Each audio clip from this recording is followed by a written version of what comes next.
We're going to go on Daf Pesachim Daf Pei Beis. We begin on the bottom of Pei Aleph on the base. 3 lines up at the bottom of the Yomim.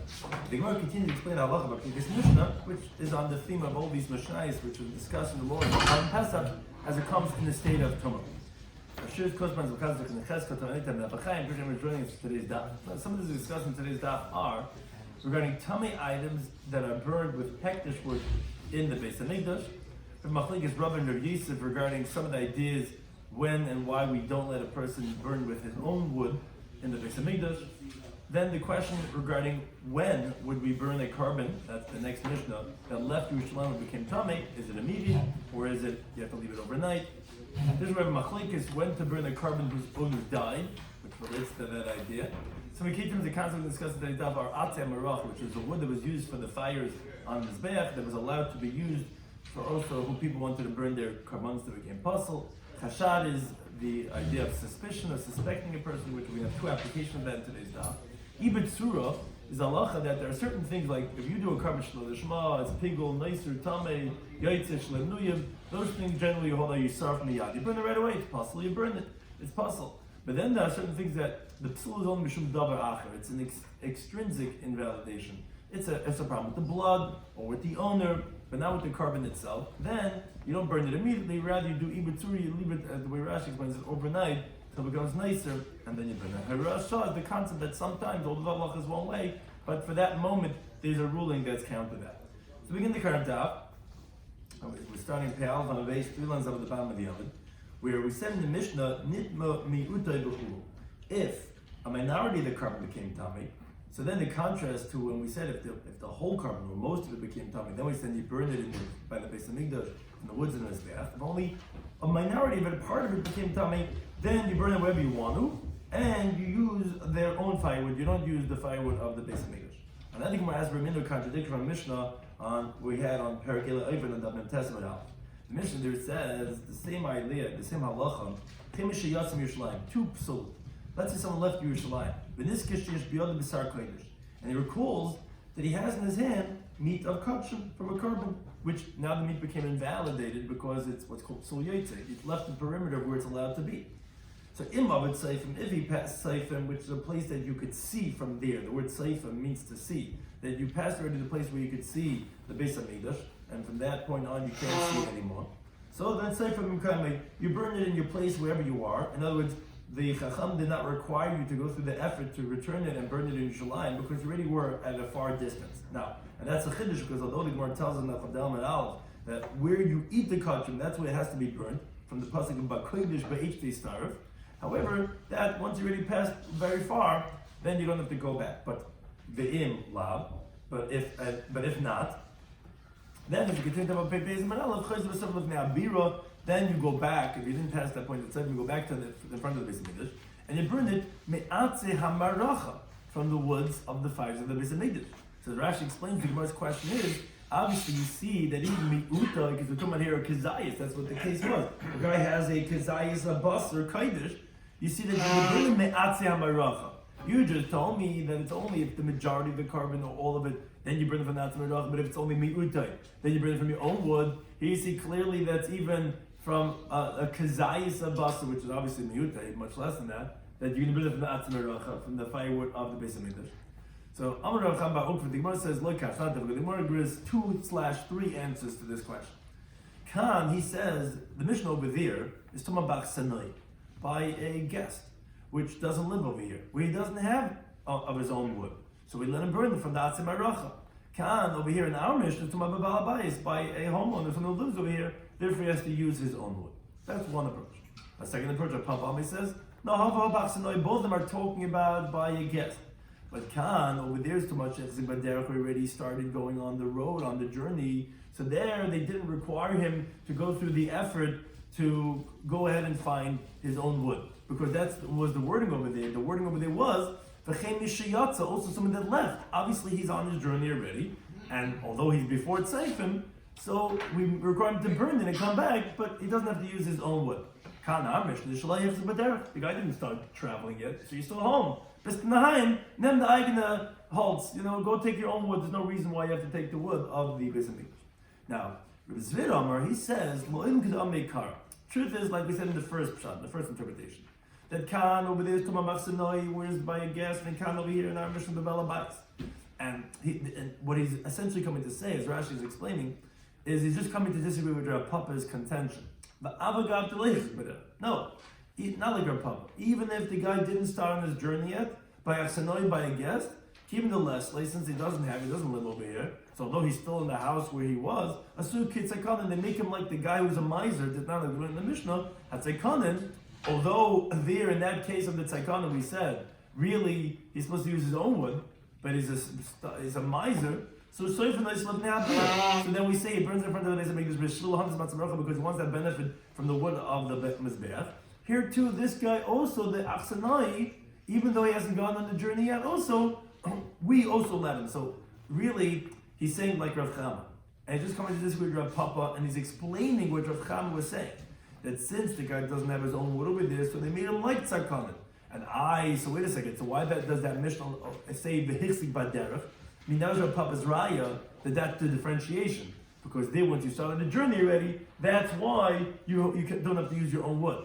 But according to this interpretation, it has nothing to do with going the journey. It would be even if he didn't, as we see he explains that even then Nachsanoi would be able to use the word of the Mizbeach. There's actually also a difference between regular Hegdish and Kol Pesach.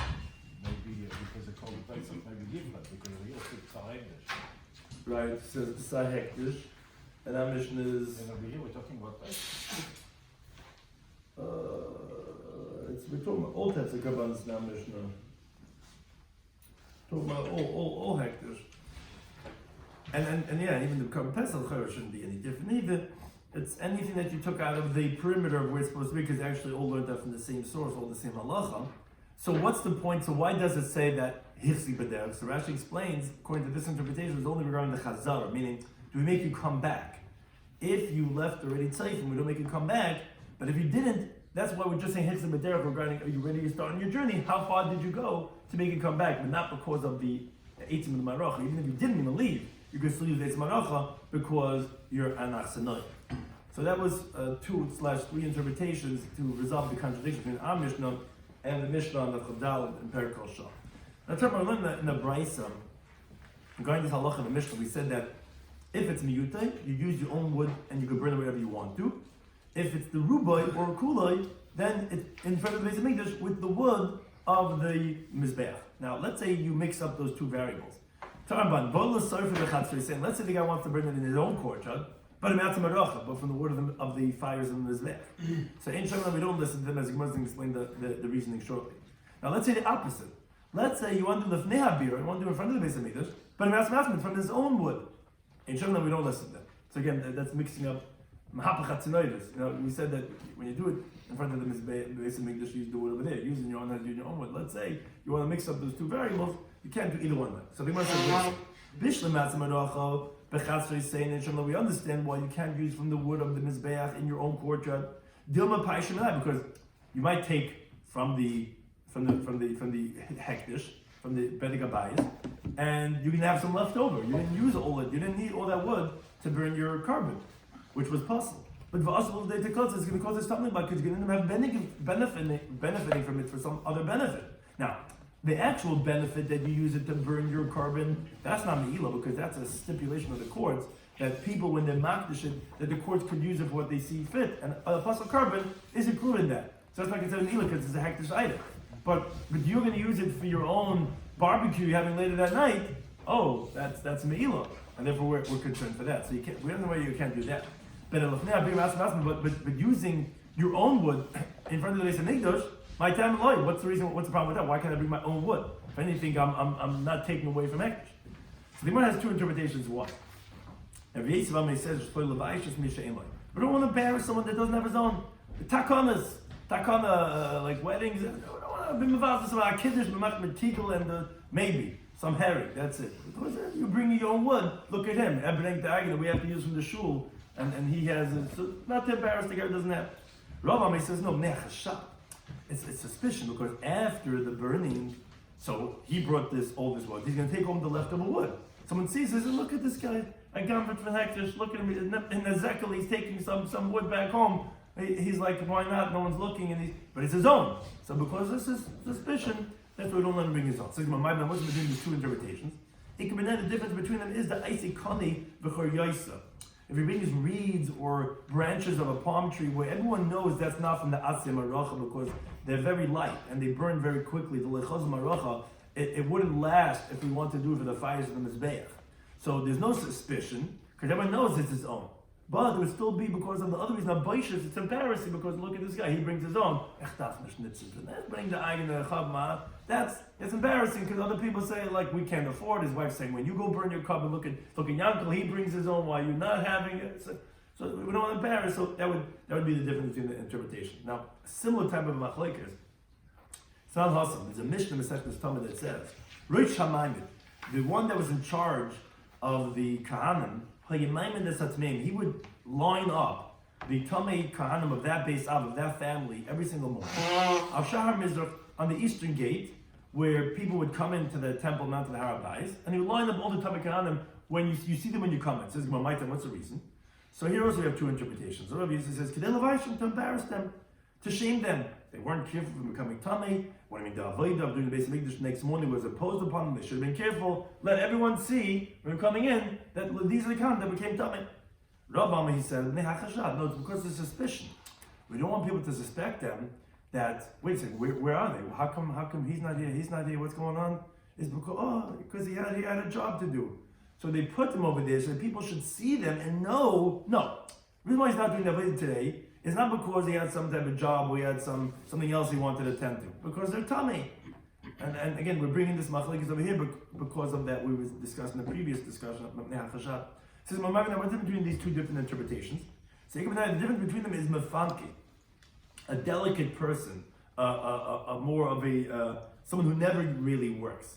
So everyone would know that this guy would not leave the Avodah Mikdash because of his work, because anyways, this guy, you never see him working anyway, this guy.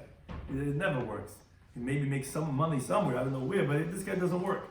So because of Chashad, we wouldn't have a problem. So you wouldn't have to put him over there. But according to the one who says, because we want to embarrass him, so we would put him over there because look, you became Tamei, let everyone see that it's some type of a punishment, that's a negative reinforcer, you're not going to do this again. Or another difference between them would be is the kukodol shishura. Talking about somebody who makes ropes, where it's a very easy job and it pays very little. So no one's going to suspect him that this guy would stop doing his avodah in the base of Mikdash, where he gets karbanas and he gets all this the skins and everything. He would not give it up for his rope making job, and therefore again that would be another difference between the pshat if it is nechashad or it's levash. You're not supposed to be the comment to, let's say, your brother dies, because the next day is your turn? Yeah, I'm saying, if it is that type of situation, it seems like that it would be if he became Tamei, meaning because he wasn't careful. Because he was, So we continue to look at the next Mishnah with the Tumah of the Korban Pesach, which is the theme that we're discussing here regarding Tumah as it relates to these Karbanas. So it says the Mishnah, HaPesach Shiyatza. There's another similar case. These are two cases. One is either the Pesach that left the perimeter where it's allowed to be. It's not like go out of a certain area like Old Kudshim. Or became Tamei. You start from Yad, you bring it right away. There on 14th of Nisan, Erev Pesach, and you don't have to wait till the morning of the 16th of Nisan, which would require what's called Iber Tzura, which means changing of its form, which is one night.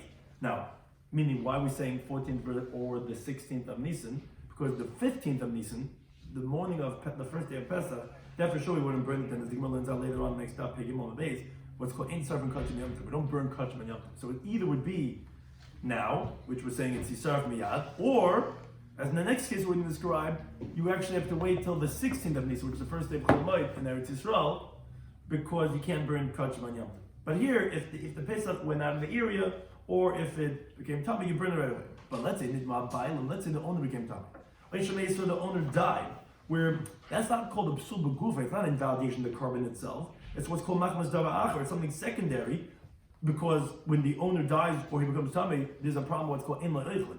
Carbon Pesach has to be eaten. So that's not a problem in the carbon Pesach per se, it's a problem in the receivers. But it is ultimately a psul. So here the halacha is tu b'tzurasa. You have to let the form be left out overnight. You serve b'shishaster and you burn it in the morning of the 16th of Nisan, because it's not a psul b'gufa. He says, no, even here you burn it right away, because you have no eaters, and therefore it is a psul in the carbon, and you burn it right away. So the Gemara says, regarding this whole halacha, we said two cases. If the Pesach was yatsa, went out of the area, or became tummy. So says what I understand regarding if the carbon became tummy, that it has to be burnt. That's a premise we were saying. We were saying it has to be burnt. The question is, we were saying, is it burnt right away? Or other cases that we're saying it's burnt at a later time. But that's the halacha the Mishnah was talking about, that you gotta burn it. Now, so we know that if something becomes tummy, you burn it because seriously, if the meat's going to touch anything that's tummy, lo yochel cannot be eaten peishi, so it has to be burnt in fire. And that pasuk is by kach and kal. So I know that you have to burn karbanis that became tummy. The other case of the Mishnah regarding the left area, how do you know this idea that it has to be burnt? Says the Gemara, because the pasuk in the Yikra says, "Hein, behold, lehuves dama ela kodesh penima." Its blood was not brought into the holy area inside. Now, what is this pasuk talking about? It's much Talmudic discussion, as we're going to even touch on it a little bit today, regarding what this is talking about. Now, Amalei Moshe Aaron, Moshe Rabbeinu said to Aaron, this was on the day that the Mishkan was erected, and that's the day that Nadav and Avihu passed away. And Moshe said to Aaron, "Madua lo echaltem es achatas." Wait a second. Why didn't you eat the chatas, which was the Musar Rish Chodesh? There were 3 different karbanos that were brought that day. Other Masechtas, we discuss at greater length and detail this story. But here we're going to touch it as it relates to our daf. Why didn't you eat this Musar Rish Chodesh? Shema nichnas dama lefnei lefnim. Maybe you brought the blood of the chatas inside the holies of the holies into the Kodesh HaKodeshim to atone for it in the Heichel, and therefore became invalidated, because like the pasuk in the Yikra, any chatas that's supposed to be on the outside, which is a regular chatas, you bring its blood inside to the Heichel, it becomes invalidated. Oh, and maybe that's what happened, and therefore that's why you did well that you burnt it, and that's why you didn't eat it. Asked Moshe Rabbeinu to Aaron HaKohen. To which Aaron said to him, no, that's not what happened. We didn't bring this chatas inside the blood, inside the Kodesh, into the holy area. So Moshe Rabbeinu says, okay, maybe instead of going in, meaning you're not supposed to go too much inside of its area, maybe you went outside of its walls, meaning out of the walls, out of the courtyard, out of the Azara. So no. Aaron said no. Ba'kodesh, as the word says there in the pasuk, haisa. It was in the holy area, it never went out. So Moshe says to Aaron, I don't understand. If it was in the holy area, and as the pasuk says, behold, was not brought its blood into the holy area inside. Whereas Rashi points out, from the extra words here in the pasuk, you don't have to say the word penima. Rather, he should have asked that without the word penima. Rather, what he's saying is that he first asked, maybe it went out, and it was not penima, because if it was, then you did well that you burnt it, because it was inside, it was too much inside. And he says, no, it just didn't go out. So he says, if it didn't go out, it didn't go in, so then why didn't you eat this carbon chatas? I understand. It's like a regular chatas that he's supposed to eat. And here you went and you burnt it. So if you would have told me went in too much inside, I understand it's possible. If you would have told me went too much outside, I would understand it's possible. Now, but one thing says the Gemara, mechlal, but the inference obviously is the nafka, if it would have gone inside the heichel, or if it would have gone out, meaning out of the azar, or if what blood would have gone inside to the heichel, basrefi, it should have been burnt. Meaning that's not what actually happened, and therefore Moshe Rabbeinu was complaining, what you do. But had it been like that, you see from Moshe Rabbeinu's questioning, that would have made sense that it's supposed to be burnt. So, that's the source that you see, Psul Yaitse gets burnt. Okay, but now the Gemara asks a little bit further. So Bishlam and I understand regarding the case of if the carbon became tamei, Gali Rachman of Kachim Kalam, the Torah revealed to us this halacha by Kachim Kalam, because that pasuk by Basa Shiga that we quoted before is by Ashlamim, which is the lower level Kachim. So Kachim, to show that halacha would apply by the holies of the holies karbanas, Chatas and Ashram, where they're more stringent, they're more severe, that for sure there, if it becomes tamei, it's going to be burnt. Regarding the psul that leaves the area, we find it only by the higher level karbanas, which is that pasuk that Moshe Rabbeinu was telling Aaron was by a chatas. Kachim kalam and all, we don't know there's something applied by the low level kachim because our Tana, our Mishnah is requiring you to burn by the carbon Pesach that's Yaitse. Pesach is kachim kalam. Where do you find the source for kachim kalam that psul Yaitse you have to burn? Besu, moreover, another question says the Gemara, Hadatan, this is in the Brisa Lom Dama, that if you leave overnight the blood of a behema, of a carbon, the Gemara says in Zvachim, how do you know that the blood becomes invalidated by Shkiyas Acham by sundown, because it says and the day that you sacrifice a carbon, only by day could you sacrifice it, but once it's already nighttime, the blood becomes puzzle being left overnight. So regarding this psul of when the blood's left out overnight as it continues to the base, or nishpach dam, or let's say the blood of the carbon gets spilled out where now you can't spray the blood anymore, so now the meat's not being permitted anymore. Or yatsa dam chutz l'klayim, if let's say the blood went out of the curtains, which, as Rashi points out, in that pasuk we quoted before, panima, that in the inside, we also learn out that not only is the buster become possible when you take it out, but even if the blood that's taken out also becomes possible. The kaimalan, but be that as may, all these halachas that we just quoted, landama, nishpach dama, yatzadama, chutzaklayim, that the kaimalan mitzvah that we know the halacha is, and all the gemaras we find, that whatever there's an invalidation by kachim, the gemara automatically presumes that it's going to be taken out to be burned. Minalan, where do we know that from a pasuk? You're trying to make sources from psukim. Where do we know all these other cases? You brought me a raya regarding the meat of kachim and kachim kalim, but where do you know all these other halachas that when you have these other problems with the bloods, let's say, that then you're also going to burn the carbon if it spills out or if it leaves a certain area? Says Rabbi Shimon. We know this from Rabbi Shimon. The Tanya like learn a brisa. Rabbi Shimon, he says the pasuk says Meyikra. And this is the pasuk that says any chatas that you're going to bring from its blood to the oil moed, l'chap by kodesh, you can't eat it be'esh tisarv. So it says by kodesh in the holy, be'esh tisarv, you burn it in the fire. What does this come to teach? Limit al chatas, this comes to teach regarding a chatas who becomes invalidated. Shesrifasa by kodesh, that you burn it in the holy area, meaning that if it's mechitzas, if it's perimeter that validates it, which is dazar, like the pasuk says in Mikavav, b'chatzar l'moed, in the courtyard of the oil moed, this is saying that you burn it in the azar. So because this is what the pasuk is talking about, it's saying any chatas, which we mentioned this psul before, that you bring its blood inside the oil moed, which is not supposed to go in. You actually went too much inside, so you're gonna have to burn it by kodesh, which means nazar. Now, so you see that there is a psul even just with the dam. Let's say going out of the area where it's supposed to be, that you're going to have to burn it. Now, I would only know this case of the chatas that's being brought too far inside that you burn it. Shabsuli kachikachim, but other invalidations like kachikachim, which, like we said, has the same halachic perimeter as the chatas. And ve'imur kachim kalim, which are the sacrificial parts even of lower level karbanos, kachim kalim, which if they become invalidated also if they leave the area, because their validation is also the wall of the azar, because they have to be burnt on the mizbeach. So they're also limited to the same area.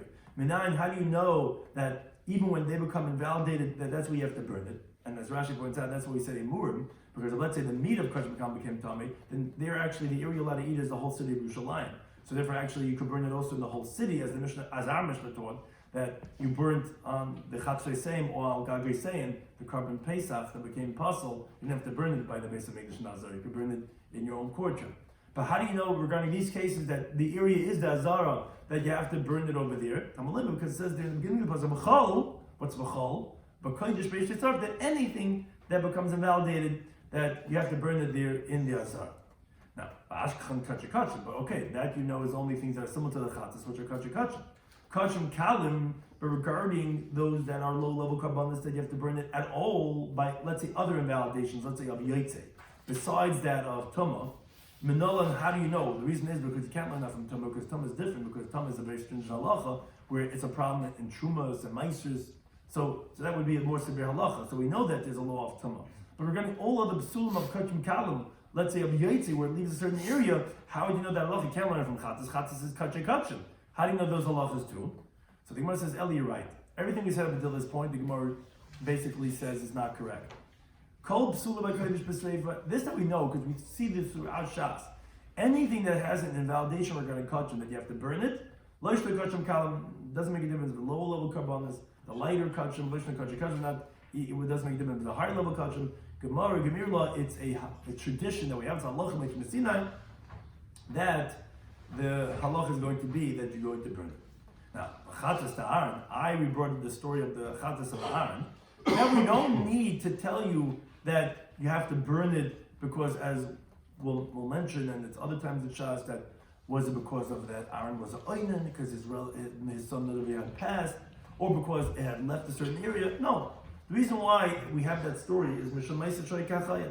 It's just because the story was, that's how it was, and that's the Torah is just recording that story. But it's not there to tell you the halacha, because the halacha we know from halacha Mishal Mesina. And then we're going to shortly ask, so wait a second, then the pasuk of Abasa Shigi B'chol Tamei, what do you need that pasuk for? You already know all psuli kachim that it's going to be burnt. But first the Gemara addresses a different question. So you're telling me that the halacha of burning kachim is halacha Mishal Sinai. Now the Gemara wonders, L'tana debei Rabbi Baravua. The Amar, we mentioned this many times, that he holds a fila pigel, a big chiddush, that even by pigel, which is epsul begufa, is invalidation in the carbon itself, he still holds ton ibur tzura, which generally we say in our Mishnah, everyone agrees that if it's a psul in the carbon itself, you burn it right away. He holds no, even something like pigel, you gotta leave it out overnight, minolan. So this whole part of the Gemara is introducing the question. So where do you know that you need ibur tzura? Obviously, the reason is because Yolf oven minaiser. He has a Gzera Shabbat. It says by Pigel, it says by Naisa, which is Rashi points out that pasuk. We know it's from Avav Naisa, as the Gemara says in Kriyas Daf Hey, when Gzera Shabbat, where it says Ki Kodesh and Mechilu, and it says B'Srafta Sanaiser Ba'Eish Leichel Ki Kodeshu. Just like when it says Kodesh, also Kodesh, we know that pasuk from a Naisa. So we learn now Pigel from Naisa. Just like Naisa, as obviously was Ubud Tzur, because that's what Naisa is. Naisa is left out overnight. So the pigel, to burn it, has to be left out overnight, what's called ibur tzura. But the question is, b'neilav oven mechatas ta'aron. Why don't you learn the Gzeir Shabbat from something else, from the chatas ta'aron, which was burnt that same day? As it says there, also the word oven. It says, es avoin ha'eda, and the fact that they burned it that day, Moshe Rabbeinu agreed to, like it says, v'yita be'enev. So why are you learning out oven from Neiser, learn the oven from that of the Chatas of Aaron, which is the context we're bringing in over here, because that's the context we're discussing over here regarding our Mishnah, burning it right away, and that's the story that we're bringing in, that we thought that's the source we're not burning out Kachim from. So I'm not going to tell you, no, Chatas de Aaron ki hagad, that's not true. The Chatas of Aaron, that Chatas Rosh Chodesh, that whether according to the one that says in Zvachim that the reason why they burned it was because Aaron was the Einim, whether according to the one that says that they burned it because of Tumah, as we're going to shortly quote, there's a discussion regarding why actually did Aaron burn it, and there's different opinions. But either way, Nabi ibur tzura l'daris bay, it's not true. For future generations, that story actually would have required ibur tzura. So in other words, I can't learn that from over there. You see over there, it was burnt right away. Maybe by pigel also should burn it right away. It's not true, because there was a temporary injunction that they had to burn it that day, which was so you can't learn enough from over there to say, it says oven over here, it says oven over here, by pigel, just go there, you burn it right away, something over here. It's not true, because that actual halacha, whatever it was, because of Aninas, because of the Yaitse, whatever it was, that halacha actually would be that you burn it the next day. You only burned it that day because of Rosh Hashanah, so you can't learn enough from there, a Gzera Shava, to teach you this halacha, and rather he learns an oven from Neiser, which is actually the source of this halacha of ibur tzura. Now the Gemara goes back to what we were saying before. Okay. Hashda, now that we say, Kol psuli de kodesh b'sreifa, all problems of kachim that you have to burn it. Lo yishno de kachim. V'lo yishno de kachim kam, doesn't make them what type of kachim it is. That Gemara, Gemir law, the way we know this from Allah, Mishal Sinai. So wait a second, all along from Amad Aleph, we were going through different sources to teach us Absul Tamei, Yaitse, Kachim Kalam, Kachim, we were Reb Shimon's pasuk, for even the dam, we bring all these different psukim. Now, what do you do with them? You don't need them. You know all this from one big halacha Moshe Sinai. So the Gemara starts going through them one by one to show why we would need it. So this pasuk of Bakodesh Be'esh Tisar that we brought from Reb Shimon, that he says that this chatas the blood was burned inside. So whatever is holy has to be burnt by the fire. Normally, what do you need that pasuk for? Says that you need for Shesrei Faisa Bakodesh. You don't need it to teach that a kachim has to be burned. That you know from Allah Moshe Sinai. But where do you burn it? That you have to burn it in the Azara, and that's actually what his teaching primarily was, as we were discussing over there. That how do I know not just chatas but also the kachim, emur kachim kalam, that they also have to be burnt in the Azara. That we learned that from V'chol. But that was talking about things that you have to burn in the Azara because they're kachim. That's what's coming to teach. Not you have to burn that we know from Allah Sinai. They have to burn it by kodesh, as that's the words of the pasuk by kodesh basically. That's what it's teaching. Okay. Now, what do you do with another pasuk that we also previously brought from the Yikra? We said this was the first pasuk we brought in Lamed Aleph when we opened up the Gemara's discussion. It says the meat, the touch and anything that tummy you're not supposed to eat beishi, so it has to be burnt in the fire. So Lamali, what do I need that pasuk for? Again, I know all psulim kachim. I don't need to tell you special laws by Tumah. It says that pasuk is necessary for actually that case itself of Tumah. Why? You would have thought to say kol psulim b'kodesh. All problems were going to kachim. Let's say the last cases that we had brought, which went on the top of Amid Aleph of Amid Beis over here. Let's say when the blood was left out overnight. Over the Nishbach of the blood was spilled out. Over the Yatzidam of the blood went out of its perimeter. Over the Nishbach Balayla was slaughtered at night time. Where there I understand the B'Sreifa, the reason why you have to burn it is because the lesson of a chulin. These are halachas have nothing to do with chulin. There's no halacha of chulin, blood being spilled out. There's no such halacha. So that's called a psul b'kodesh. So I understand be'ish tisar. But if let's say the meat of the kachim became tummy, the b'chulin namin nifsel, chulin also has problems with tumah. We have all these mesechtes of taras and it has nothing to do just with that of kachim. It's a global halacha and it applies even by mundane things. So I would say we usually use that terminology by halachas of Shabbos. It's called uvdin dechol. But essentially what you did is you made the kachim mundane in its psul. You did a problem with it that's even for mundane types of things. So essentially what you did is you weren't careful about becoming tummy, so you actually were machal it, and you lowered it from its sanctity because you didn't stop do a royalty type of problem for the nobility. You did something that's a problem for even the common type of items. So Emily to Beiser, I would say, okay, it's not even like kachim anymore. Maybe you don't have to burn it anymore. Particularly before it actually would just be enough to just bury it, to just cover it from people seeing it so that dog shouldn't eat it. That's the chiddush of that pasuk. Tell you specifically, even regarding tumah, that no, you still have to burn it. It's still going to have a halacha that's unique to the laws of kachim. Now we continue the halacha of the Mishnah that said that nitma habayil, if the owners became tamei, if they died. So unlike the case of, let's say, the meat became tamei, or if it was yaitse, here it's what's called a secondary problem. It's not a problem with the carbon itself. So what you have to do is you have to leave it overnight. So then it becomes a real intrinsic problem where the carbon becomes nice, and then you burn it. But before that, you don't. Which, however, the Mishnah brought a machlokes on this. The Rebbe says no. Obviously, serve miyad. He holds that no, you burn it right away, and you do not require ibitzur. So regarding this machlokes, the Gemara says, "There's a machlokes how to qualify this machlokes." So Rabbi Yisrael says, this machlokes that now what? That the Tanna Kama tells you that when it's a besul of what's called davar achar, let's say because it's the owner, not the carbon itself, that you require ibitzur. So, for example, that let's say shenitmu bayal machazrika, if the owner became tamei after the blood was thrown, weird. All the avodas of the dam were done with validation. The ischazi basal achila. Oh, the meat was fit to be eaten. There's just no eaters because the owner of the carbon became tamei. So that's where the machlokes was. What do you do with the carbon pesach? Well, no, no one's going to be able to eat it because it has to be only the owner. But he's tamei or he died. So that's where the machlokes was. Okay, do you burn it right away or do you have to wait for ibitzur? Let's say the owner became tamei before the blood was thrown. Where if the blood wasn't thrown yet, essentially what the Torah does is that they push that person to Pesach Sheni, because the carbon wasn't brought and you're already tamei. You're not allowed to bring a carbon if you're tamei. So it comes out, the zrika was what's called shaloi b'bayla. So essentially, the way Rabbi Yosef was explaining, that would be psul b'gufay, because quote unquote it was a zrika psula. It was a problem with the carbon itself. The meat was never fit to be eaten. It's a problem with the meat itself. Everyone's going to agree that you're going to burn it right away. Tanna Kama holds, but still, this psul only came from. You would burn it right away on the 14th of Nisan. That's version number 1. Now, so however, the Gemara says, the Gemara, however, rejects this interpretation because the Brisa says, "Zakal, this is the rule. Kol sheb'sul b'gufay, whatever is a problem, the carbon itself, so that is universal. You certainly have to burn it right away.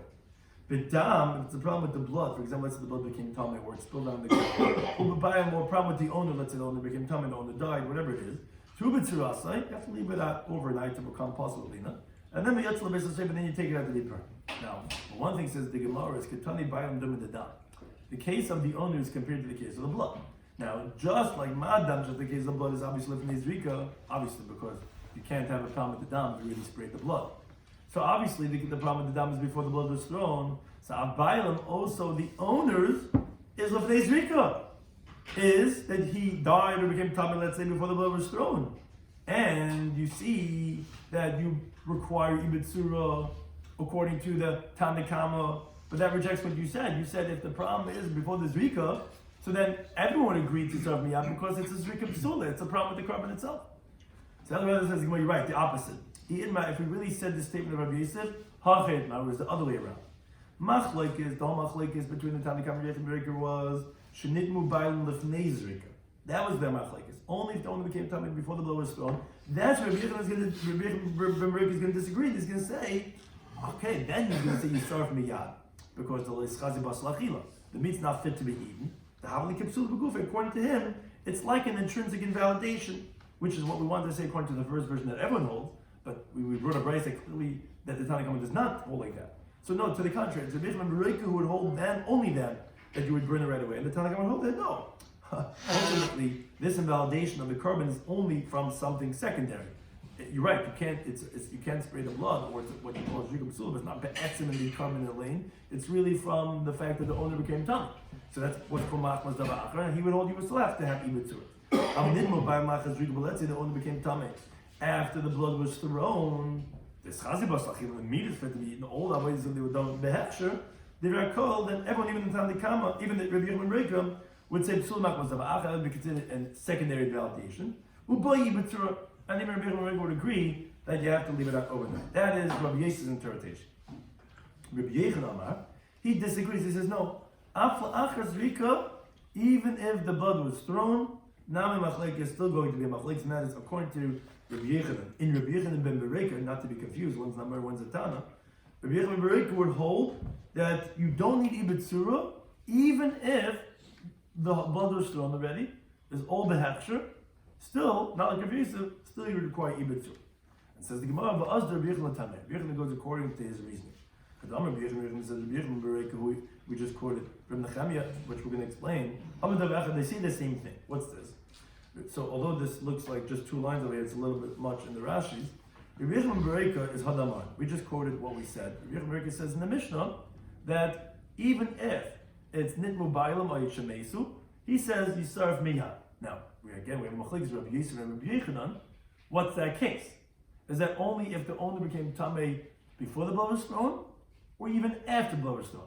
So we're going to show you, and it's not clear, but we're going to show you that Rabbi Yechonon learns that Rabbi Yechon Bereka was going even after the blood was thrown. It's still going to be Yisarv Miyad because he compares it to Reb Nechemia, and he says the same thing as Reb Nechemia. Now, Reb Nechemia Mahi. What's the case of Reb Nechemia? The time of Linda Bryce, which just relates very much to what we're discussing with that Chatz Sabar. He says, because of the fact that Aaron HaKohen was an Oymen, because that day Nadav Avihu passed away, which were his sons, that's why that Chatz of Aaron was burnt.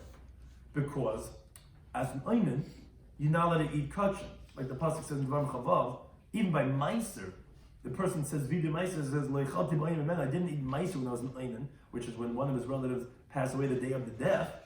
Now, Kachim is a Kabbalah for Meiser. You can't eat Meiser in the state of Oymen, as an Oymen. For sure, you cannot eat Kachim in the state of Oymen. So, Likach Nemar, that's why it says there in the Pasuk, Ko'elam, meaning, Aaron HaKohen said to Moshe Benu, V'tikre'ena oisi ko'elam, that it happened to me like this. Well, what happened to him? It says that I'm an Oymen. How could it be that I would eat kachim? As Rashi explains a little bit the background. Moshe Benu was commanded to tell Aaron and his sons, take the leftover of the flour offering, the mincha neseres from the fires of Hashem, and eat it even though you're an Oymen. Now Moshe Benu thought to say, okay, it wasn't just the mincha, even the chatas should also be eaten in the state of aninus, just like the mincha. Because Aaron said to Moshe Rabbeinu, maybe you only heard this from Hashem only regarding the mincha. Why? Why would the mincha be any different? Because that was kachei shah. That was a one-time mincha, which was brought specially for the Shmini Lamelum, the 8th day, which was the inauguration of the Mishkan. That's when the mincha was commanded. And there it says, Aaron, I agree to you. that by the Sar of, let's say, Nachshon, which is by the Nasim and the Sar of that day, the Pasuk Mikra test, it says, V'b'nei so to double lamer, take the serizim as a chatas, which those were kachei shah. It was a one time in history to go ahead and have an obligation for that day, and that eating was permitted for an einin. But this chatas, which we explained, is the Sarish Chaydish, which is what's called kachei dairis. For the rest of time, as long as the basic mitzvah was around, they would bring a Sar, especially Rosh Chodesh, that's an Aaron, that's forbidden for an einin to eat. Now, Yehuda over there disagrees, and he says that no, the reason why they burnt it was not because they were an einin, but rather because some type of a tumah happened, ba'ainis, unwillingly, because there was tumah, he was dead, so somehow the carbon became tumah. And when it says ka'ela, he expounds it actually more of like rhetoric, that he says, Moshe Rabbeinu said to Aaron, or maybe because of your pain you were negligent and you made a tummy. And Aaron said to Moshe, that's how I am in your eyes, that I would disgrace kachim in such a kachim in such a way as a chatas. What do I mean? If not for ke'ela v'cha'ela, I would still, even if who knows what would happen, I would never disgrace the kachim. So that's his interpretation. But when the Chemya says that the reason why it was burnt was because of aninas, because they were einin. Kendish asin anyway. I'm an einin. So an einin doesn't eat from kachim, as we learn in Kabbalah from Ma'aser.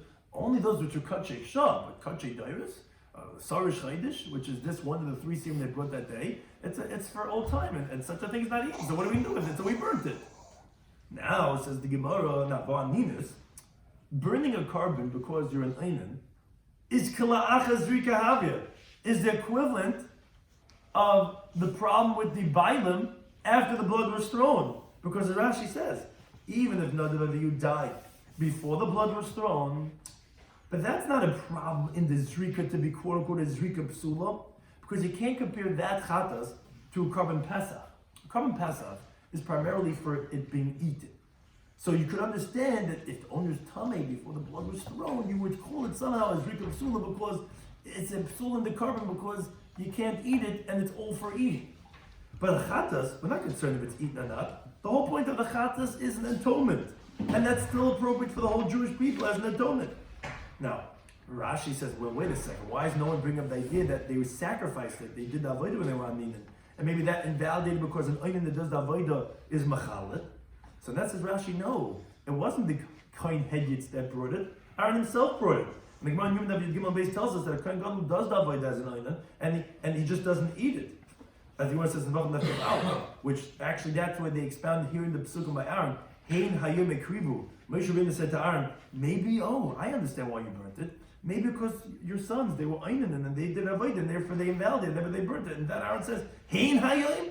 What do you think? They today did the avodah? Who they would invalidate if they were einin? I went and I sacrificed it. Which, as an einin, since I'm a kohen gadol, does not invalidate it.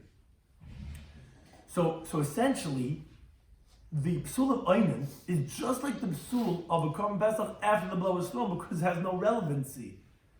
And the chiyah started, when did they burn it? La'alta nistarov. When did they burn it? They burnt it right away without ibatzura.